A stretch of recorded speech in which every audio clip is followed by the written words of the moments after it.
नमस्कार. मी हनुमंत निवृत्ती चव्हाण, प्रहार दिव्यांग क्रांती संघटना संपर्क प्रमुख.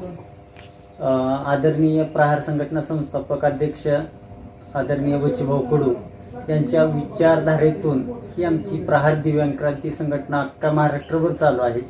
या संघटनेमार्फत जे काही शेतकरी, वंचित, नोकरदार वर्ग, दिव्यांग, विधवा आहेत त्यांचा आवाज उठवण्यासाठी आमची संघटना आहे. तर आज मी पंढरपूर तालुक्यातील सर्व दिव्यांग बांधवांना 2024 ते 2025चा 5% दिव्यांग निधी वाटप केलेल्याची माहिती मला प्रशासनाने दिलेली नाही.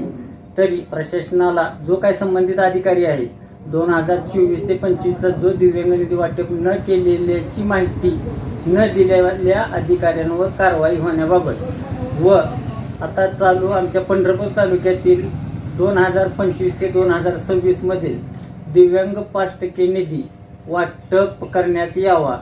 दिनांक 14 ऑगस्ट 2026 पर्यंत हा आमचा 5% दिव्यांग हक्काचा निधी कुणाच्या खिशातला नको आम्हाला किंवा कुणाच्या पगारीतनं नको. आमचा दिव्यांगाचा हक्काचा 5% निधी 14 ऑगस्ट 2026 पर्यंत आमच्या दिव्यांग बांधवांच्या खात्यावर वर्ग करा. अन्यथा मी हनुमंत चव्हाण मौजे पेहे येथे स्मशानभूमीमध्ये अमरण उपोषणास बसणार आहे. याची सर्वस्वी जबाबदारी संबंधित अधिकाऱ्याची राहील. धन्यवाद.